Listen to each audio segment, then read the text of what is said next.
Anil Kumar Yadav YSR Congress party అధికారంలోకి వచ్చిన తర్వాత అతని మీద నెల్లూరు జిల్లాకు సంబంధించిన పెద్దారెడ్లు అందరూ కలిసి టార్గెట్ చేశారు. ఎందుకంటే నెల్లూరు జిల్లా అంటే రెడ్ల రాజకీయం, అక్కడ బీసీలు ఎక్కువ ఉన్నా సరే నడిపించే రాజకీయం అంతా రెడ్లే.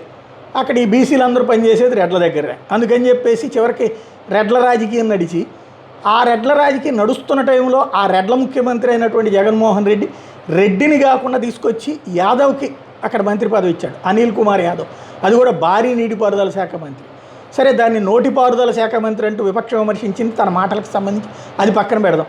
బట్ ఆ అనిల్ కుమార్ యాదవ్కి మొదటి టర్మ్ ఇచ్చారు.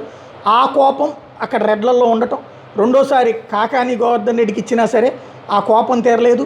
వేమిరెడ్డి లాంటి వాళ్ళు బయటికి వెళ్ళడం, టోటల్గా అక్కడ నెల్లూరు జిల్లాలో ఒకప్పుడు 2014లోనూ దాదాపుగా మెజార్టీ 90% సీట్లు, 2019లో క్లీన్ స్వీప్, ఒక్కడు కూడా తెలుగుదేశం గెలవనటువంటిది కాస్త మొన్నటిసారి వైఎస్ఆర్ కాంగ్రెస్ పార్టీని తుడిచిపెట్టేసినటువంటి పరిస్థితి.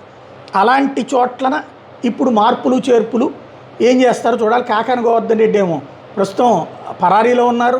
అదే సందర్భంలో అక్కడ పార్టీని నడిపించే వాళ్ళు ఎవరో తెలియదు, ఏ నియోజకవర్గం ఎవరో తెలియదు. ఇప్పుడు అనిల్ కుమార్ యాదవ్ని కిందటిసారి తీసుకొచ్చి నరసరావుపేట పార్లమెంట్ నియోజకవర్గం నుంచి పోటీ చేయించారు. తను ఇక్కడే ఉంటాను, ఇక్కడే గెలుస్తానని చెప్పుకుంటూ వచ్చాడు. ఇప్పుడు అనిల్ కుమార్ యాదవ్ సీటు మారబోతోందా?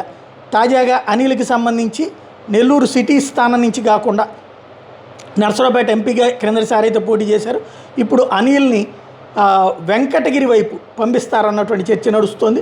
నెల్లూరు జిల్లాలో వెంకటగిరి ఏదైతే ఆనం కంచుకోటల దగ్గరికి పంపించేటటువంటి ప్రయత్నం చేస్తున్నారని, 2024 ఎన్నికల్లో నెల్లూరు సిటీ స్థానం నుంచి కాకుండా నరసరావుపేట ఎంపీగా పోటీ చేయడం దెబ్బతిన్నటువంటి నేపథ్యంలో నెల్లూరు సిటీ రూరల్ కోఆర్డినేటర్గా అనిల్ ఉన్నారు.